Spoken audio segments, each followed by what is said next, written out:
Direito Penal, parte geral, aula 6, ponto G e teoria do crime. Vamos lá, agora vai chegar uma das aulas mais importantes e o início do nosso desmembramento da teoria do crime. Mas antes de entrar especialmente na teoria do crime, o que a gente vai falar? Uma introdução rápida sobre alguns pontos específicos, tá? Que a gente pode desmembrar de todo tipo penal incriminador para facilitar uma análise específica sobre determinado fato, certo? E aqui a gente faz o desmembramento do ponto A ao ponto G de um crime. Primeira coisa, então, quando a gente faz essa análise do crime, o que a gente pode verificar? O objeto jurídico. O que é o objeto jurídico? É o bem ou sobre o qual recai a conduta. É o que o direito pretende proteger com aquele crime. Então, quando eu pego, por exemplo, o objeto jurídico do homicídio, qual que é? É a vida. O objeto jurídico do furto é a propriedade. O objeto jurídico do crime de estupro é a dignidade sexual da pessoa, certo? Então, o objeto jurídico é o que o direito pretende proteger, certo? Criando aquele tipo penal incriminador.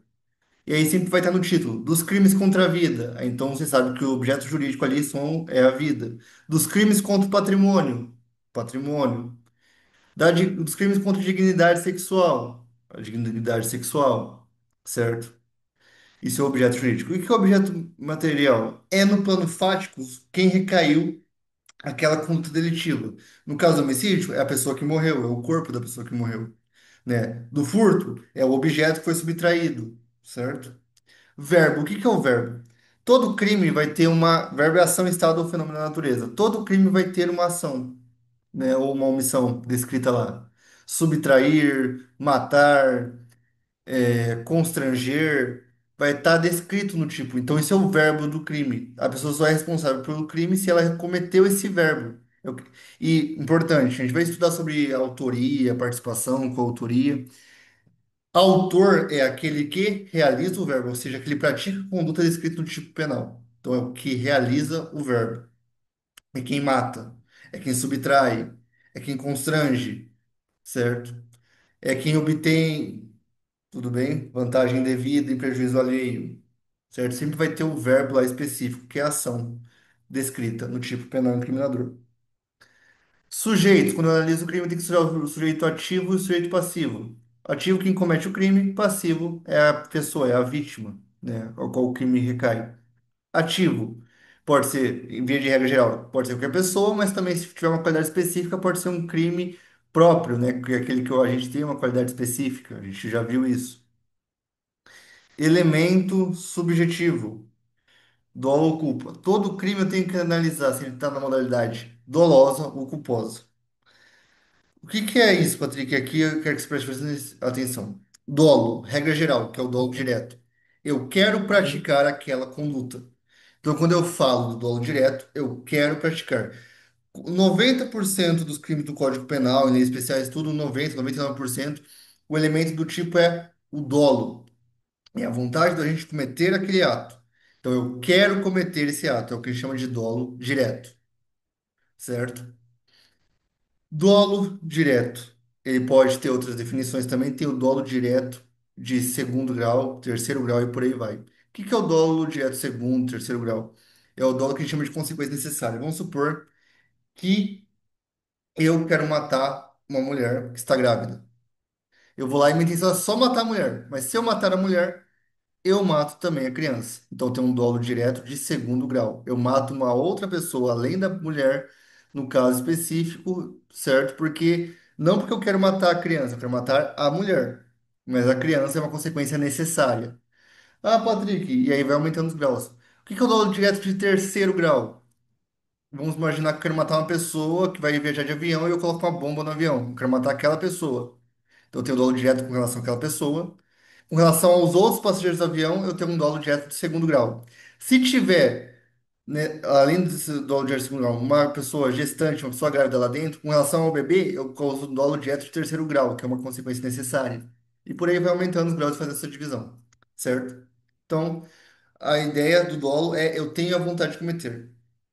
Cuidado, esse é o dolo direto, que é o clássico. Existe o dolo eventual, que é eu não tenho, que o pessoal chama de foda-se, né? não tenho a intenção de cometer. Mas se eu cometer, não ligo, foda-se. O exemplo, Patrick, o pessoal dá muito exemplo de você estar dirigindo um veículo automotor, tem alguém passando e tal. Ah, não vou atropelar. Mas se eu atropelar também, foda-se. Aí eu pego e atropelo. É o dolo eventual. Eu assumi o risco do resultado. O resultado era previsível e eu assumi o risco. Quando eu falo em dolo eventual, é quando eu assumo o risco. Eu não quero aquela conduta, mas se acontecer, foda-se. Eu assumo o risco pelo resultado. Certo? Por que que isso é importante? E vocês vão entender. Porque aí agora a gente vai falar de culpa. O que que é culpa? Eu não quero o resultado. Certo? Existem dois tipos de culpa. A culpa inconsciente, a pessoa não sabe, a pessoa está em situação de consciência e tudo mais, tem a culpa consciente. Culpa inconsciente já não é punido. Mas a culpa consciente, e aqui eu quero chamar a atenção. O que é culpa consciente? Eu prevejo o resultado. Então a pessoa ela tem a intenção, ela verifica, ela sabe que ela não tem a intenção de que aconteça aquele resultado. Aquele resultado é previsível, qualquer pessoa naquela situação saberia que aquele resultado poderia acontecer. A pessoa sabe que aquele resultado pode acontecer, mas ela acredita sinceramente que não irá acontecer. Me dá um exemplo. A pessoa que está dirigindo um veículo automotor sem verificar freios ou coisas assim do veículo. Ela sabe que está com problema de freio, mas ela acredita que não vai acontecer nada. O resultado dela atropelar alguém em decorrência da situação é previsível? É previsível. Ela mesma sabe? Sabe.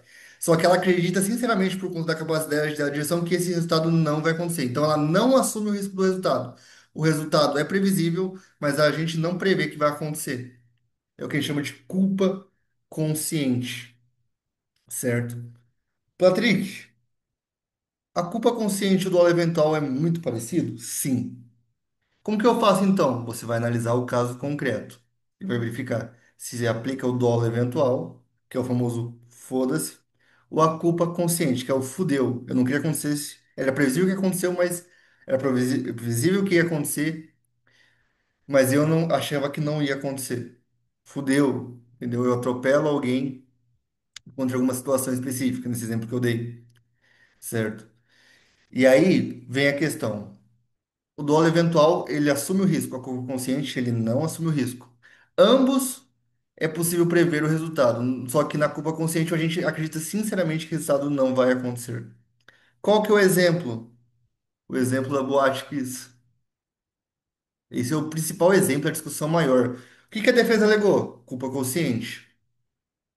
O que o Ministério Público que buscou a condenação queria? Dolo eventual. Por quê? O que que o Ministério Público argumentou? Que quando você coloca lá um local fechado, tem aquele show, aquele show com má iluminação, tem queima de fogos e tudo mais lá dentro, era previsível o resultado e eles assumiram o risco de produzir esse resultado. Então, dolo eventual. A defesa sustenta o quê? O resultado era previsível, só que eles não previram. Eles acreditavam sinceramente que aquilo não ia acontecer. Culpa consciente. Na época, né, ainda está em discussão, tudo. Na época teve uma condenação, depois foi anulada, enfim, foi pro dolo eventual, mas foi anulado. Tem essa discussão e é um tema específico. Na culpa, então você tem que entender o seguinte: apesar de ser bem parecido, vai depender sempre de uma análise no caso concreto. Dolo eventual, eu assumo o risco. Culpa consciente, eu não assumo o risco. O risco é previsível, mas eu acredito que não vai acontecer. Patrick, qual que é a diferença? Pena, né? No caso específico disso, geralmente é pena, ou, né, se, porque assim, para ter culpa, crime na modalidade culposa, ele tem que estar previsto em lei. Então a regra geral é tudo dolo. Excepcionalmente a lei que define culpa. Tem crime que não tem modalidade culposa. Então, se eu falo que aquele crime foi cometido por meio de culpa consciente, eu excluo o crime. Entendeu? Por isso que é importante. Certo? Momento consumativo. Então, quando o crime se consuma, né? E aí a gente tem três modalidades de crime: material, formal e de mera conduta. Crime material. Para ter um crime material tem que ter uma conduta que gere um resultado. No crime formal, eu tenho que ter uma conduta. O resultado, ele está escrito em lei, mas ele não é obrigatório. Então, tem uma conduta, mas o resultado dessa conduta não é obrigatório. Então, tem uma conduta, o resultado não é obrigatório. Ele pode correr ou não, mas tem a previsão, mas mas não precisa ocorrer. Me dá um exemplo, Patrick, corrupção passiva. Funcionário público que solicita dinheiro a outra pessoa. Funcionário público, para ter uma vantagem, ele solicita dinheiro a outra pessoa. O fato dele solicitar já configura o crime. Lá no artigo, ele vai estar escrito o seguinte: obter vantagem devida. Não precisa obter a vantagem para cometer o crime, então ele já cometeu o crime. Se a pessoa entrega a vantagem devida, ou seja, o dinheiro, que aí é o resultado, não precisa para configurar o crime, mas vira um exaurimento. E crime de mera conduta. A mera conduta já configura o crime. Tentativa. Lembra que eu falei da teoria do intercrimes, que tem cogitação, atos preparatórios, execução e consumação? Entre execução e consumação tem tentativa. Então, os crimes materiais, eles admitem tentativa. Alguns crimes formais admitem tentativa, outros não. Crimes de mera conduta não tem tentativa. Por quê? Porque a conduta, né, a tentativa já configura o crime. Certo? Então, se você fazer essa análise de todo tipo penal incriminador, objeto jurídico, e tal, você consegue desmembrar todo o crime penal. Vai ter que objeto jurídico do homicídio, vida, objeto material, pessoa que caiu, né, aquela conduta deletiva, a pessoa que morreu. O verbo, matar, sujeito ativo, pode ser qualquer pessoa, sujeito passivo, qualquer pessoa.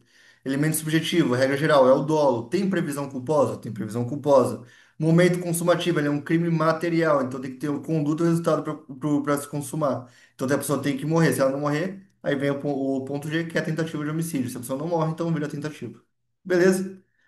Certo? Isso aqui é importante para vocês entenderem sobre o desmembramento do crime, como você pode conceituar ele e facilitar isso na sua análise. Agora vamos entrar propriamente em teoria do crime. E para a gente entrar em teoria do crime, a gente tem que entender o que que é crime, qual que é o conceito de crime. Aqui eu trouxe três conceitos, o mais importante é o analítico, mas vamos ver os outros dois também. Conceito material ou substancial do crime. Crime é uma ação humana, uma ação ou omissão humana que lesa ou expõe a perigo de lesão a um bem penalmente protegido. Esse é um conceito mais doutrinário. Conceito legal é o que está na lei de introdução ao Código Penal. Crime é a infração penal punida com reclusão ou detenção, mais multa. Contravenção penal é a infração penal punida com prisão simples ou multa. Aqui é interessante falar uma coisa, tá, gente? Infração penal é gênero, ou seja, ela é gênero porque ela tem subdivisões. Ela existe o crime e as contravenções. Qual que é a diferença de um para o outro? É a pena, que aqui ele conceitua. Crime é uma espécie de infração penal que é punida com reclusão e detenção. Já a contravenção é aquela que é punida com prisão simples ou multa, certo? Então, só vai ser crime se for, o conceito de crime, o conceito legal de crime, só é crime se é punido com pena de reclusão, detenção mais multa. Senão não é crime. E contravenção é aquela que é punida com prisão simples ou multa, não os dois. Certo? Só para vocês entenderem isso. Mas o que importa é aqui, ó. E é aqui que começa a nossa jornada. Conceito analítico de crime. Crime é fato típico, ilícito e culpável. Patrick, você colocou teoria bipartite e tripartite. O que que é isso? Para muitos, tá? Fato típico ilícito, né, que é quem defende a teoria bipartite, configura o crime. A culpabilidade, ele é um pressuposto para a aplicação da pena. Para outros, que é a teoria majoritária, o crime é um fato típico, ilícito e culpável.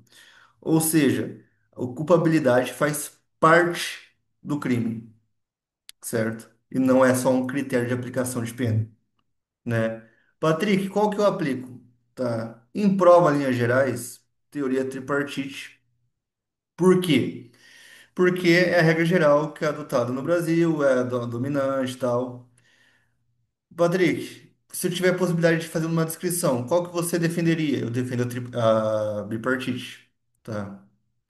Por quê? Primeiro, por um conceito legal. Quando a gente fala na lei de introdução ao Código Penal, quando ela vai falar em fato típico, ilícito, ela vai falar assim, não há crime. Ou seja, esses dois são pressupostos para que seja crime. Quando ela vai falar de culpabilidade, ela vai falar assim, não a pena. Ou seja, é um pressuposto da pena. Então, pelo critério legal, até na análise abrir partite faz até mais sentido, porque dá a entender que é o que o legislador ordinário queria.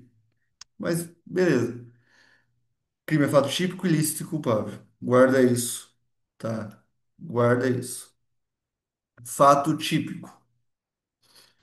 Então, agora a gente vai entrar no fato típico. Primeiro pressuposto do crime, certo? Ah, Patrick, o que é importante? Se eu tiro isso daqui, eu excluo o crime. Se eu tiro isso daqui, eu excluo o crime, certo? Então, fato típico, o conceito analítico, crime, fato típico, ilícito, culpável. Se eu excluo qualquer um desses elementos, exclui-se o crime, certo? Então, se eu excluo o fato típico, exclui o crime. Então, a gente vai apresentar agora teses defensivas extremamente importantes. Então, vamos lá. O que que é o fato típico? Tá, aqui eu já coloquei, não coloquei definição, mas o fato típico é a adequação ao fato à norma penal incriminadora.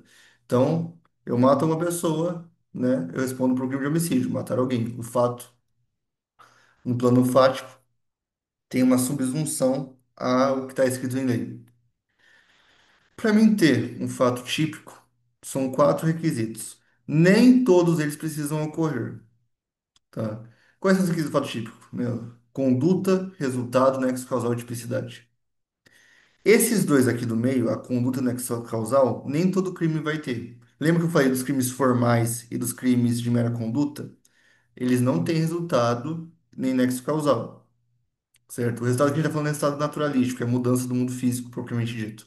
Eles não precisam deles para se configurar. Então, nem todo crime vai ter esses dois aqui. Mas todo crime vai ter conduta e tipicidade. E o que é conduta? Decora isso, tá? No Brasil, a gente adotou o que a gente chama de teoria finalista, certo? A teoria finalista, ela vai definir conduta como toda ação ou omissão humana, voluntária e consciente, dirigida a uma finalidade. Então, conduta da ação humana, voluntária e consciente, dirigida a uma finalidade. Por que que isso é importante? Porque se eu tiro algum dos requisitos da conduta, eu a excluo. E se eu excluo a conduta, eu excluo o fato típico. Se eu excluo o fato típico, não tem crime. Tese defensiva. Então vamos lá, conduta é um comportamento. Você tem que saber, então, que conduta é um comportamento humano, voluntário e consciente. Esse em casos em que a voluntariedade será retirada. E aí não vai ter conduta. Então a gente vai falar sobre isso. Elemento da conduta. Elemento da conduta interno é o fim pretendido com a conduta. E o externo é a exteriorização da conduta no plano para alcançar o resultado. Formas de conduta. A conduta pode ser por ação, certo? Que é o mais comum. É eu fazer algo, né? Ter uma ação voluntária e consciente com uma finalidade, matar alguém. Ou por omissão, que é quando a lei fala assim, você tem que agir e eu não ajo, eu respondo pelo crime omissivo próprio. Ou quando eu tenho o dever jurídico de agir, eu respondo pelo crime omissivo impróprio. Eu tenho o dever jurídico de agir, ocorre um resultado fatal, eu respondo por esse resultado, certo? A gente já viu isso, inclusive, na aula passada, em classificação de crimes, né? Mas se tiver dúvida, coloca aqui que eu prometo responder. Certo? Em hipótese de ausência de conduta. E aqui é importante, olha as teses defensivas. Eu não vou ter a conduta quando, Patrick? Então veja, a característica da conduta do comportamento humano, certo? Para definição penal, cachorro ou animal comete alguma conduta para fins penais? Não.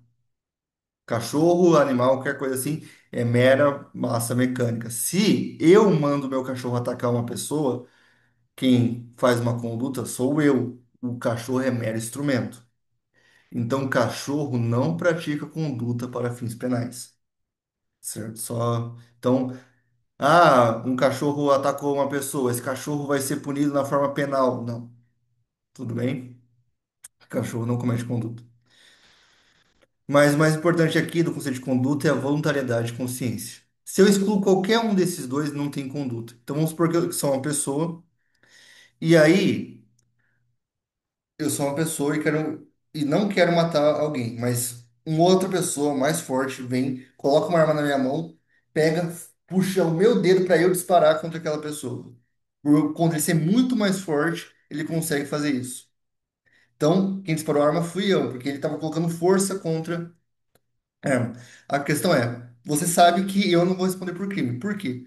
Porque ocorreu, certo? Nesse caso específico, Lembra que com toda ação humana voluntária e consciente, não tive vontade de cometer esse crime.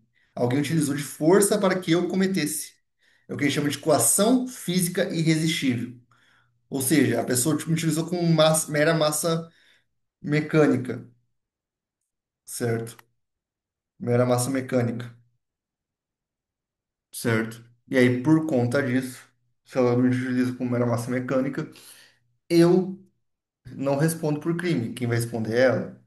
Né? No caso, por quê? Porque eu fui coagido fisicamente de forma irresistível. Tá? E tem que ser de forma irresistível. O que é irresistível? Eu não conseguiria resistir porque o cara é muito mais forte que eu. Se eu consigo resistir, mas mesmo assim eu disparo, aí eu respondo. Certo? Porque aí eu quis, né? Teve voluntariedade de minha parte. Eu não tinha intenção, mas aí colocam. Aí vai ser equação física resistível. O que acontece? Diminui um pouco a pena, mas eu respondo pelo crime. Certo? Então vamos lá. Se eu tiro a vontade por meio da equação física resistível, não tem conduta de minha parte, logo não há fato típico, então não há crime. Tese defensiva, equação física irresistível. A conduta também tem que ser consciente, né? E se tiver inconsciência? Inconsciência, por exemplo, no caso do sonambulismo, a pessoa que tava é sonâmbula e tal e acaba, sei lá, matando alguém por acidente, jogando alguém na piscina, alguma coisa assim, no caso estava sonâmbulo, não responde por crime porque ela não tinha consciência, certo? Aqui tem até um caso muito interessante que repercutiu há muitos anos atrás, que era uma mulher que ela começou a se passar por sonâmbula pro ex-marido e ela fazia como se fosse sonâmbula toda noite e tudo mais. Até, elas foram, inclusive, em psiquiatra e tal, e deram remédio, tudo, e ela se passava por sonâmbula. Aí chegou um dia que ela tava com uma faca cortando algo, e de repente ela vai e mata o marido. E aí a tese defensiva é a questão do sonambulismo, porque tinha coisa de tudo que ela alegava que ela era sonâmbula. Ela criou essa situação. E aí ela foi absolvida. Passados os anos, foi descoberto que ela mentiu sobre isso e foi tudo uma orquestra para ela conseguir matar o marido e não ser punido, certo? Por conta disso, entendeu? É uma coisa interessante. Então vamos lá, a gente viu então, o que é conduta. Então, conduta é toda ação humana voluntária inconsciente dirigida a uma finalidade. Se eu excluo voluntariedade por meio da coação física irresistível, por exemplo, certo? Eu não pratico nenhuma conduta, eu excluo o fato típico, não há crime, certo? Beleza? Fácil de entender? Segundo pressuposto do fato típico, resultado naturalístico. Nem todo crime vai ter resultado naturalístico. Todo crime tem resultado jurídico. É diferente. O que é resultado jurídico? É a possibilidade de você entrar judicialmente, penalmente e punir a pessoa. Então, todo crime vai ter um resultado jurídico. Mas nem todo crime tem um resultado naturalístico, porque não precisa de um resultado, certo? Tem crime que não precisa. O exemplo que eu dei da corrupção passiva. Não precisa do resultado, não precisa que a pessoa me entregue dinheiro. Já configurou o crime. Então, nem todo crime vai ter resultado jurídico, mas todo vai ter resultado naturalístico, certo? Então, o que é importante aqui, que nem todo, você saber que nem todo crime tem que ter um resultado para se configurar. Tudo bem? Nexo causal. O que é nexo causal? Nexo causal é a relação entre a conduta e o resultado. Então, quando tem uma junção entre conduta e resultado. E aqui a gente vai falar sobre uma coisa bem difícil. Tá, cara? Muita atenção aqui, porque isso é bem difícil, isso é uma coisa assim que você tem que tomar o máximo de cuidado. Então vamos lá. Primeira coisa, todo crime vai ter nexo causal? Não. Por quê? Porque nem todo crime precisa de resultado. Então, às vezes, pode ter só conduta e não ter resultado, né? Por exemplo, corrupção passiva. Se eu não tiver o resultado, beleza, então também não tem nexo causal, isso aqui nem entra. Mas os crimes materiais, que é a maioria dos crimes, né, que tem que ter um resultado, aí entra o nexo causal, certo? Só é relevante discutir nexo causal, então, portanto, dos crimes materiais. Teoria da equivalência dos antecedentes penais, tá? Conceito sine qua non. O que que é o dic sine qua non? São as condições anteriores que o fato não teria ocorrido da forma que ocorreu se tivesse alguma modificação. Então, o que que diz essa teoria em específico? Qualquer fato anterior ao crime que impedisse esse crime é uma condição pré-existente para esse crime ocorrer da forma que ocorreu. Difícil isso, né? Mas basicamente para essa seguinte situação. Eu vou lá e eu disparo contra uma outra pessoa, certo? Para essa teoria, o fato de eu disparar, de eu ter a arma e tudo mais, gerou esse resultado, esse fato criminoso. Então, existe um nexo causal, certo? Entre a minha conduta e a pessoa morrer. Então, o disparo da arma de fogo tem uma relação com a pessoa morrer, certo?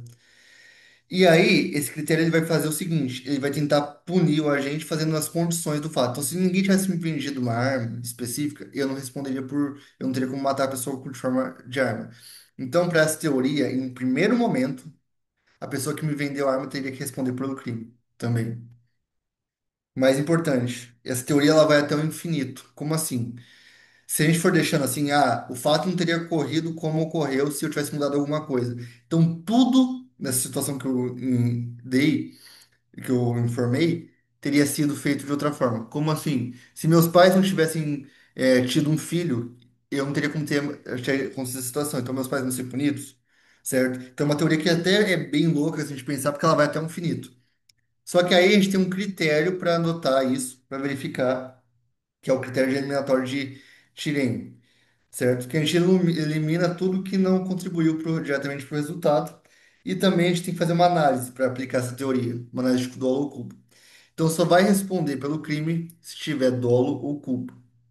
Então, se eu vendi a arma com a intenção daquela pessoa matar outra pessoa, eu posso responder como partícipe, certo? Nesse caso. Agora, se eu vendi uma arma licenciada e tudo mais para outra pessoa porque ela simplesmente quis comprar e tudo mais, eu não respondo crime nenhum porque eu não tive dolo nem culpa, certo? Então, vai ser sempre assim. Quando eu for falar em nexo causal, tem que fazer essa análise de dolo ou culpa, certo? E também imputação objetiva. O agente só responde se ele realmente gerou o risco ou criou um risco relevante para aquele fato criminoso. Então, vamos lá, isso aqui é difícil. Como eu falei, no direito penal a gente adota essa teoria de que teoria condicio sine qua non. Então, para aquele fato ter ocorrido da forma que ocorreu, teve situações específicas que geraram aquele fato, certo? Certo? É a pessoa que me deu a arma, meus pais que tiveram eu como filho e tal. Só que para eu conseguir punir o agente certo, eu tenho que verificar a dolo ou culpa do agente e tem que ver quanto que essa pessoa contribuiu para esse fato delitivo, certo? Nesse caso, por exemplo, meus pais não responderiam. Por quê? Porque eles não têm nada a ver, não tem dolo ou culpa deles, eles não saberiam dessa ação, nem nada disso. Entendeu? Então, visualiza a situação e vê se fica fácil. Se ficou difícil, Patrick, não entendi tudo. Eu quero anotar só que o nexo causal ele tem relação com luta ou resultado. Tá certo também, mas é bom a gente sempre olhar para esse lado aqui específico, tá? Porque agora vem a parte mais difícil, eu acho que uma das partes mais difíceis do direito penal. Espécie de causa e com causa. O que eu vou analisar aqui? Entre a conduta e o resultado, que temos nexo causal. Se eu tiver alguma intersecção entre a conduta e o resultado, o que que acontece? E aí a gente tem as causas absolutamente independentes da conduta do agente. Então, o agente praticou uma conduta que não gera o resultado. Então, vamos lá, nexo causal. Eu vou analisar a conduta e o resultado, ver se eles estão em ligação. Agora eu vou falar sobre causas que a conduta do agente não tem relação com o resultado. Exemplo, e aqui a gente vai começar. Causa pré-existente absolutamente independente em relação à conduta do agente. Patrick, pelo amor de Deus, o que que é isso? Vamos supor assim, eu quero ter uma conduta e um resultado. Tem uma causa existente é a minha conduta que não tem relação com o resultado. Por exemplo, eu quero matar, e aqui eu dou os exemplos que eu acho muito mais fácil. Eu vou dar, eu quero matar alguém a facadas. Eu vou lá, chego naquela pessoa e começo a matar, atacar várias facadas e tudo mais. A pessoa já estava morta, porque ela tomou veneno anteriormente. Veja, eu queria o resultado morte, certo? Então, eu cometi uma conduta.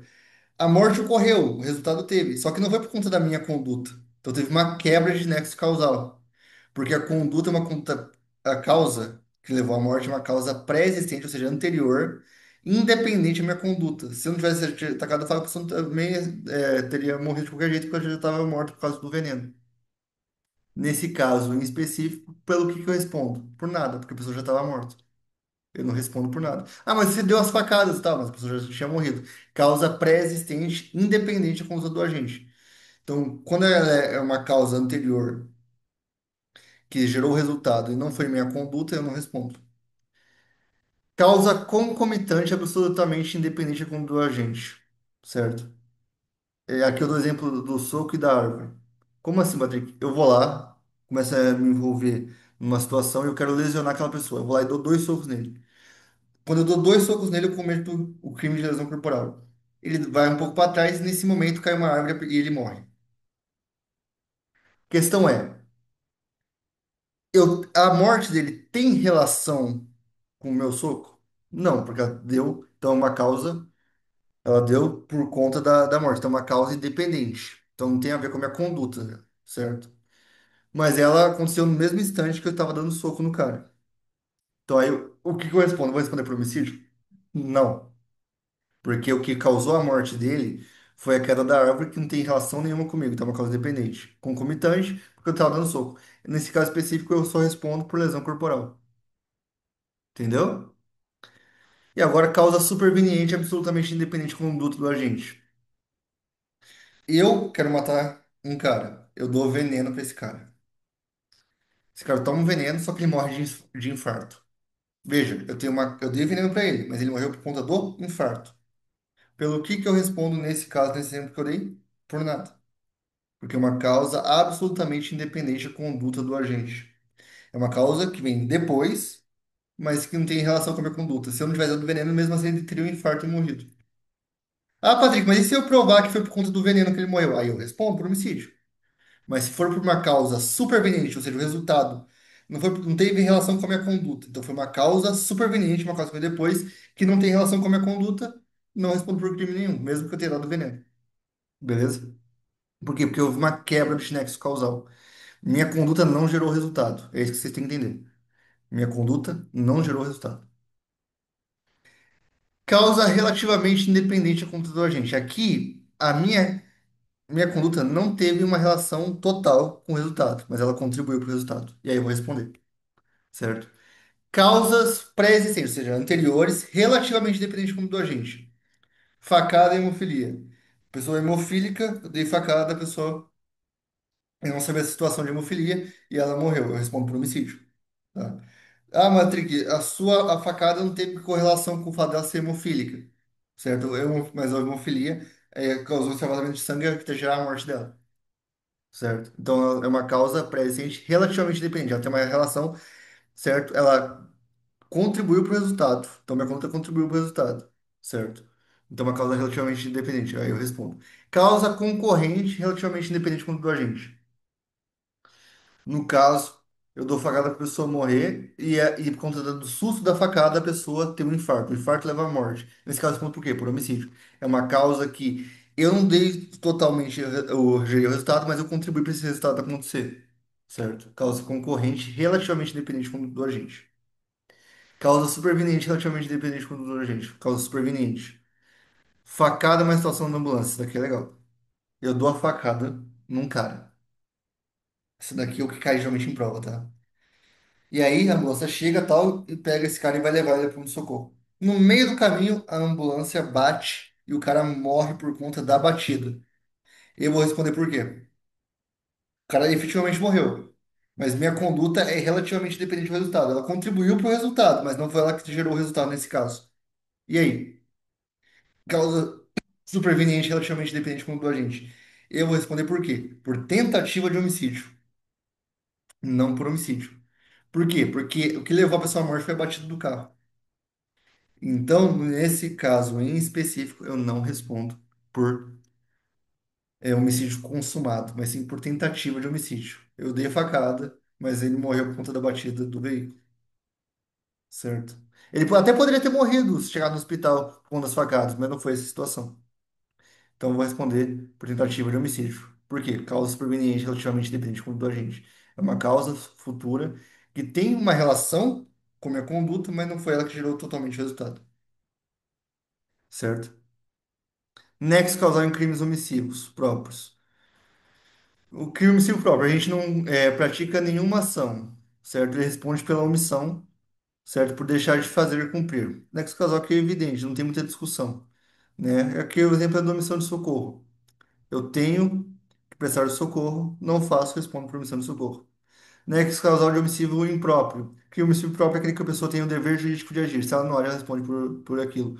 É o exemplo da mãe que vê o filho ser morto pelo pai e não faz nada. Não age, ela tem o dever jurídico de agir. Se ela não faz nada, mesmo que ela não tenha matado, ela responde por homicídio, certo? Também de forma omissiva, por ela não ter, porque ela tinha o dever de proteger o filho, certo?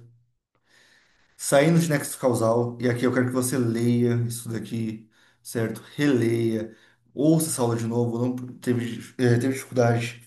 me manda mensagem, porque nexo causal é difícil tanto de explicar quanto de entender, certo? Mas basicamente você tem que pensar o seguinte: tem uma conta e resultado. Se tiver alguma situação aqui no meio que quebra essa conduta por resultado, a pessoa vai responder de alguma forma, ou não vai responder, se a conduta não tiver relação com o resultado, certo? É isso que basicamente a gente está discutindo aqui. Tipicidade. A gente já viu isso, mas é bom lembrar. É o quarto pressuposto do tipo penal, tipicidade. Tipicidade o que é? Adequação do fato à norma. Então, a tipicidade já se divide em duas. Formal, que é a adequação do fato à norma, e a material, é a valorização dessa conduta. Então, eu vou verificar se tem uma reprovação social, se tem... Então, não basta, por exemplo, ter uma conduta, por exemplo, o furto. Né? Furto, eu dei o exemplo do furto, que é a pessoa que subtrai uma cartela de ouro. Via de regra, subtrair coisa alheia ao móvel responde pelo crime de furto. Então, o fato se adequou à norma, certo? Tipicidade formal configurada. Mas aí eu vou verificar essa conduta, vou analisar se, isso representou uma lesão ao bem jurídico. O mercado teve um efetivo prejuízo com o roubo dessa única cartela, o furto dessa única cartela de ovos. Se não, eu aplico o princípio da insignificância e a pessoa não comete crime. Por quê? Porque a valorização da conduta dela foi muito baixa. Portanto, aplica-se insignificância, exclui a tipicidade material. Excluindo a tipicidade material, exclui a tipicidade, que é um requisito do crime, né, do fato típico. Então, exclui o fato típico e exclui, por consequência, o crime. Tese defensiva e insignificância. Características da tipicidade. Ela é independente, ou seja, ela não está ligada à licitude nem à culpabilidade. Ela é analisada em objetivo. Ela é indiciária. Se você comete um fato típico, provavelmente ele é ilícito. É uma presunção. Pode não ser, mas provavelmente é. E ela é objetiva, ela se analisa um caso concreto, fazendo essa verificação da adequação ao fato à norma e depois valorando ela, certo? A gente vai discutir mais a tipicidade sobre, na próxima aula, tá? Vai ter mais coisas para me falar sobre ela. Mas eu acho que a aula já ficou bastante longa. Então, faça uma análise, veja de novo, especialmente essa questão do nexo causal, certo?